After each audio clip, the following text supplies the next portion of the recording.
อันนี้สิเฮ็ดให้ผู้ใดอีแม่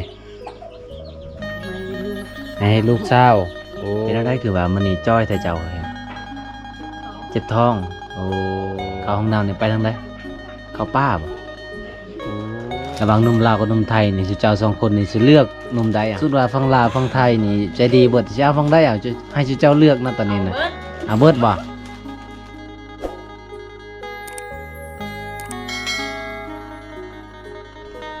สบายดีทุกคนสบายดียามทิ้งเที่ยงทุกคนเลยตอนนี้เขาเองก็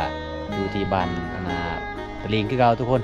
ตอนนี้ก็อากาศก็แดดทุกคนตอนเช้าๆโอ้ไปบ่ได้พี่น้องเพราะว่าน้ำบางทีเขาจะฮอดหมู่บ้าน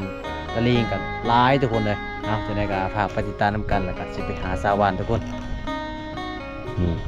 คือบรรยากาศตอนเที่ยงทุกคนในหมู่บ้านสาววานพี่น้องทางนั้นก็จะมีแต่ภูเขาเรียบหมู่บ้านทุกคนเป็นบอกภูแต่ภูเขาล้วนๆอันนี้เป็นเรือนของน้องหวานพี่น้องเป็นสาวลูกกำพร้าไอ้พอมีกับบ่มีแต่ว่าน้องอาศัยอยู่กับน้าสาวทุกคนนี่ทุกคนอันนี้คือขั้นตอนในการตำหูกตำสินเลยทุกคนอันนี้สิเฮ็ดให้ผู้ใดแม่ให้ลูกสาวโอ้บ่เฮ็ดให้สาวหวานบ่นี่สาวหวาน ตัวนี้เนาะเป็นสาวหวานทั้งหลังบ่บงเด้อทุกคนอันนี้ก็ขั้นตอนในการตำหูกเด้อทุกคนคือขั้นตอนทำบิดเนาะหลังจากเฮ็ดแบบนี้แล้วคือเอาเข้าก่อได้ประมาณจังมื้อจังแล้ว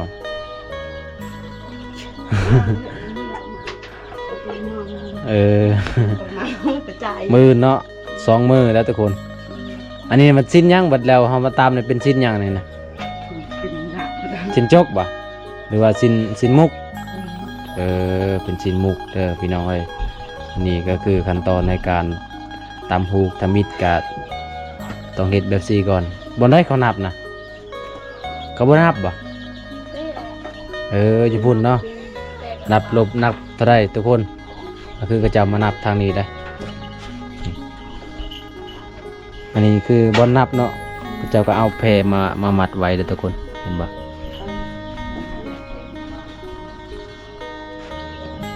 อันนี้คือนับเนาะหลังจากเกี่ยวอะไรก็นับด้วยทุกคนเด้อทั้งหมดจักเส้นไหมจักเส้นจึงมัดได้15เนาะ15ได้ทุกคนเด้อสิเฮ็ดให้ลูกสาวอันนี้เป็นน้าสาวของชาววานได้พี่น้อยนับกายพอแห้งเนาะพิษเลยเนาะนับกายเป็นน้าสาวของชาววานเพิ่นกะไกลแล้ว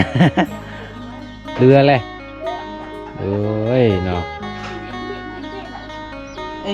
นาน3เนาะเลย3 เส้นซัดเลยเรากินละ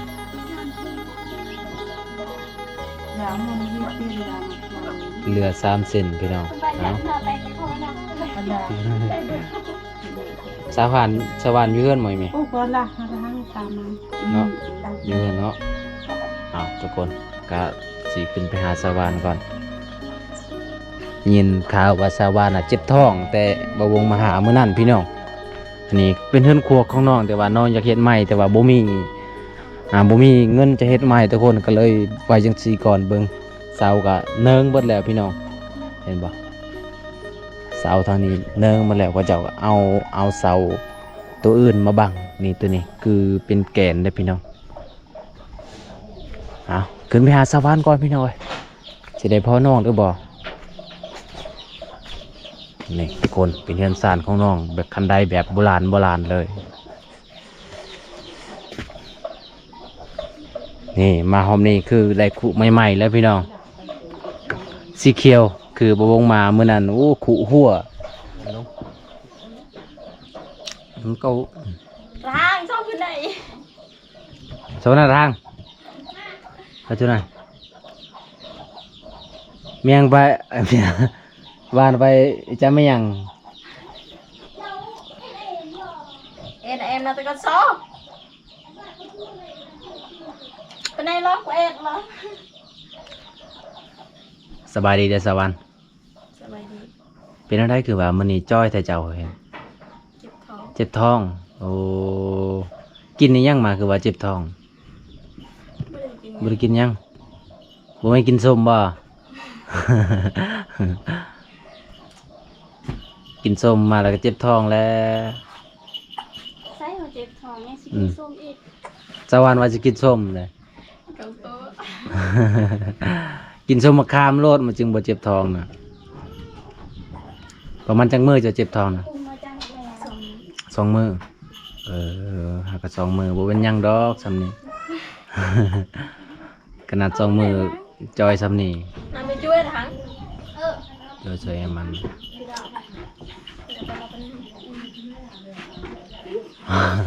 น้ำเป็นนั่นทัน กินบ่กินแล้วบ่ยาน่ะ กินแล้ว กินแล้วจังเม็ด 2 เม็ดต่อกิน เอา4 เม็ดโลดมันจึงเซาไว นี่อยากทำอากินปีสิสามไม่ไปเอามาไป กิน2 เม็ดยังบ่ดีคือเก่าบ่อืมเข้าห้องน้ำจักเทื่อฮะ ไปตลอดเลย ไปตลอดเลย เข้าห้องน้ำนี่ไปทางใดเข้าป่าบ่โอ้เข้าห้องน้ำนี่ต้องเข้าป่าแล่นเข้าป่า โอ้ยทุกคนนี่เฮือนเจ้านี่บ่มีห้องน้ำบ่สวรรค์บ่มีโอ้บ่มีห้องน้ำก็เลยแบบว่าเล่นเข้าป่าตลอดเนาะคันยามฝนก็เล่นนี่ทุกคนเห็นบ่สภาพของอาณาเฮือนที่ว่าบ่มีห้องน้ำยามฝนก็ลำบากเนาะบ่จักมุงบ่จักจังแหละ เอาทุกคนมื้อนี้ก็มาพอน้องคือเก่าทุกคนสาวหวานสาวลูกกำพร้าพี่น้อยน้องก็อยู่คนเดียวบ่มื้อนี้อยู่คนเดียวเด้อทุกคนเด้ออันนี้เป็นห้องนอนจ้ะบ่แม่นบ่อ๋อเป็นห้องนอนของน้องทุกคนเลยคันเวลาฝนตกก็น่าจะเปียกแล้วเนาะสวรรค์เนาะเบิ่งนะทุกคนเป็นนั่นน่ะสังกะสีก็เป็นปองหมดแล้ว คือสังกะสีก็หลายปีแล้ว ใส่หลายปีแล้ว มันก็เลยหัวเช่นยังนะ เมื่อยหรือเปล่าจ๊ะนะเมื่อยดิโอ้ทุกคนน่าสงสารหลายพี่น้องบริกินส้มก็เจ็บท้องเนาะเป็นจะตัวผู้บ่าวบอกว่าผู้บ่าวเฮ็ดให้เจ้าเจ็บท้องโมแม่นนะผู้ใดตัวผู้ใดไฟฟ้ามาหมู่บ้านเจ้า เมื่อวานก็มา ไฟฟ้าได้ ไฟฟ้ามาอยู่บ่ บอก บ่ได้มาจักมือแล้วบ่ได้มา2 มือคือกันกับบ้านคอยแล้วจ้ะไฟฟ้าก็บ่มาสิสากโทรศัพท์ก็บ่มีเลยเนาะฝนตกหนักพี่น้องเอ้ยฝนตกหนักแล้วไฟฟ้าก็ดับผู้ใดมีตู้เย็นนี่ก็แล้วมีของกินนี่ก็บูดเน่าละลายละทุกคนเลยเพราะว่าไฟฟ้าบ่มาหลายมือแล้ว ตอนแรกก็คือสิบ่มาอีกเนาะ นี่ มืดบ่โทรศัพท์เจ้าแบตนะแบตหมดเลยบดลิ้นนี่เนาะ กะละมีอันนั้นมีแบตกับกลางคืนกับไปริมบ่ได้ฝนตกแฮงเนาะทางบ้านเฮาฝนตกแฮงช่วงนี้ทุกคนเลยก็เลยแบบว่าโอ้ยไปดินไปทางใดก็ยากนะขนาดสิไปหาชาวบ้านก็ยังยากแล้วพี่น้องขนาดน้ำในห้วยก็หลาย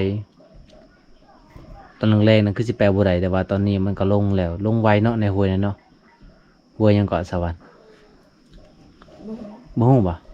ห้วยที่เจ้าข้ามไปตักน้ำมื้อนั้นได้ห้วยหยังห้วยกรุง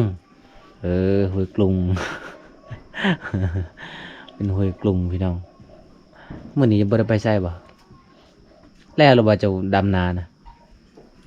แล้ว เดี๋ยวแหละอันน่ะเฮือนนั่นน่ะเพียงมากันแล้วแหละโอ้ไวเนาะตอนนี้ทุกคนเลยเฮาก็มาหยอกมาแอนน้องคือเก่ามาให้ FC ทุกคนรับชมนำกันยังทาเสานิ่งทุกคนเสานิ่งก็ไปส่งน้องอยู่เฮือน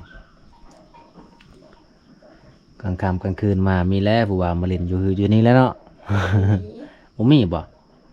อันจะมาเล่นกันหรือว่ามาหยอกน้ำเจ้าก็คืออยู่นี่เนาะ นี่ แม่นบ่จะคนจะนอนอยู่นี่นะ 2 คน 2 คนผู้บ่าวกับ เป็นหยังผู้บ่าวจึงบ่มาเล่นเจ้าข่อยฮู้ว่าผู้บ่าวจึงบ่มาเล่นเจ้าเจ้างามโพดแม่ แม่นบ่ บ่แม่น น้ำลายบ้านเฮามันถวยลายดิ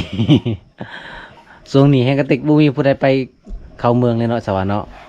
น้ำก็หลายท่านผู้บ่าวนี่แฮงกระติกทุกคนเลยน้ำผู้จะลอยนี่แล้วแฮงกระติกเลยไปบ่ได้กันคนหนึงนี่ไปบ่รอดขณะเมื่อเช้านี้อู้ห้ามรถ4คนพู้5คนเพิ่งจะเล็ดจึงได้รอดมามกือก็เจอเพื่อนก็เจอมามกือ เอาไง สบายดีเด้อสาวนิ่ง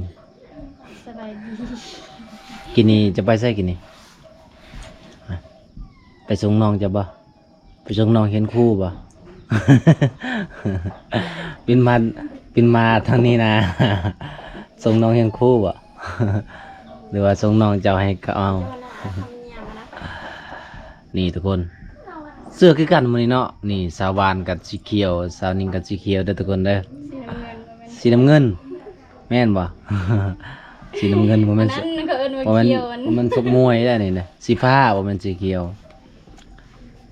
แม่นบ่สีน้ำเงินบ่ นี่สีฟ้าก็สีเขียว ฮะอันนั้นสีเขียวนะ ไม่ผิด อันนี้สีฟ้าเกินสีฟ้าบ่หรือว่าสีน้ำเงิน สี สีน้ำเงินก็สกมวย น้ำเงินนั่นแหละ เนาะสีน้ำเงินกับสีน้ำเงินซะถึกบ่ทุกคน สอยคอมเมนต์เด้อว่าถึกหรือบ่ถึกซาวนิ่งว่าสีน้ำเงินลวกแล้วแม่นี่ลวกแล้วก็ตำเลย ปรุงเครื่องปรุง บ่มีเครื่องปรุงบ่แน่ทุกคนเลยอันนี้คนไทยเอิ้นว่าจังได เส้น เส้นคนไทยเอิ้นเส้นแม่นว่าสวรรค์บ่ฮู้บ่อันนี้ก็ปุ้นบ้านเฮาเอิ้น ขนมจีนเอิ้นเนาะคนไทยเอิ้นขนมจีนต้มน้ำต้มน้ำให้เดือด3-5 นาทีนำเส้นร่อนให้สะอาดจัดจานพร้อมทานเขาใส่ถ้วยเดี๋ยวนี้นะต้มแล้วก็กินเลยเดี๋ยวนี้นะแม่นบ่เนาะ บ่ปรุงหยังเลย บ่ปรุงเลยมันเด้มันบอกอยู่เลยวิธีต้มจัดใส่จานพร้อมทานเลยนี่เดี๋ยวบ่ได้ใส่หยังวิธีการเก็บรักษาเก็บในที่แห้งและเก็บให้พ้นจากแสงแดดนี่ก็ให้ตากแดดดีส่วนผสมแป้งในเด็กกับผสมนี่แป้งข้าวเจ้าแป้งมัน 5% สีสังเคราะห์ 0.2% น้ำ 5% ก็ว่าให้ใส่เกลือเป็นนัวกินเลย บ่ มาจากฝั่งไทยเนาะแม่นบ่สาบัดผู้ใดเอาให้หนุ่มฝั่งไทยเอาให้บ่ นี่ อ๋อหนุ่มฝั่งไทยนี่แสดงว่าเอ็มฮับสาบานแล้ว เจียวกัน แม่นบ่สาบานหนุ่มฝั่งไทยน่ะเอ็มฮักจ้ะเนาะจากแรกบ่ฮู้ดีเขาเอ็มฮักเจ้าเลยซะ สงสาร สงสารเนาะก็บ่ได้เอ็มฮักบ่ระหว่างหนุ่มลาวกับหนุ่มไทยนี่สิเจ้า2คนนี่สิเลือกหนุ่มใดอ่ะบ่เจ้าเห็นหนุ่มฝั่งไทยหรือว่าหนุ่มฝั่งลาวหล่อกว่า รอยา เราก็ย่าบ่เป็นอะไรคือว่าเลาะ ที่สิใจดีก็มากอันนั้นเลย ผู้ใดจิตใจดีก็มักผู้นั้นเนาะ หัวใส่กุย สมมุติว่าฝั่งลาวฝั่งไทยนี่ใจดีเบิดสิเอาฝั่งใดเอาให้เจ้าเลือกนะตอนนี้น่ะ เอาเบิดบ่คือหลายใจแท้เอาเบิด เอาทุกคนมื้อนี้มาหยอกสาวนิ่งแล้วก็สาวหวานที่เจ้านี่เป็นเพื่อนกันบ่บ่เป็นเพื่อนกันบ่คือบ่นอนนำกัน มันนอนดีใจนอนดีแล้ว นอนไฟนอนมันดีแล้ว เป็นหมูแต่กลางเว้น กลาง กลางคืนเราบ่ได้เป็น เกินเดียวกับสิผิดกันอีก นี่เนาะสนิทเกินไปกับหูใจเกินไปเนี่ยก็ผิดกันอีกเนาะดีแล้วจึงหูแบบหูใจเล็กๆน้อย แต่ อยยันก็รู้ความลับเราเกิน แม่นบ่ความลับสวรรค์นี่ลายว่าซะนี่แม่นบ่สวรรค์แม่นบ่สวรรค์มื้อนี้ ซื้อ มื้อนี้น่ะสาวนิ่งสิเปิดความลับสวรรค์เด้อมื้อนี้เด้อ บ่มีความลับเนาะ บ่มีความลับบ่อย่าได้ให้อย่าให้ฮู้ทีหลังได้สมมุติว่าบ่มีแฟนนี่คันฮู้ทีหลังน่ะว่ามีแฟนนี่แล้ว FC สิห้องไห้แล้วทุกคน ความลับยังสาวนิ่ง บ่มี แสดงว่าสาวนิ่งเนี่ยมีความลับ จะมีความลับยังสิบอกข่อยสาวนิ่งนะ บอกบ่ได้บ่สองคนนะต้องละฮะ บอกได้กันก็มี บอกได้ แต่บ่มี แต่บ่มีทรงก็ นี่นะข่อยยอมซื้อ ทรงเนี่ยคือกัน เสื้อก็คือกันเอาแสดงว่าเป็นเพื่อนคู่ใจอีหลี ใจตรงกันเติมมัน ใจตรงกันเนาะเวลาไปหาน้องใหม่ไปหาบอลนะไปหาน้องใหม่ไปหานำกันบ่ มือกับไป มือก็ไปบางมือก็บ่ได้ไป ไปดักน้ำในส่วนหลายไปดักน้ำกันเนาะเป็นทางเดียวกันเดียันพี่หลอกกับปานนันได้เส้นทางก็โอ้มีแต่ต้นไม้บางใหญ่ๆเป็นป่าเป็นดงสามโทนเลย แต่คันผู้บ่าวนี่บ่าวนำกันเลยเนาะ ถึกใจได้ค่อยบ่าวในสาวนิ่ง จนสมัครเลยคันผู้บ่าวนี่เอานำกัน คือว่าแล้วสาวนิ่งว่านอนกันยังบ่ได้นอนนำกันแล้ว คันผู้บ่าวนี่แฮงกระเต็กแล้ว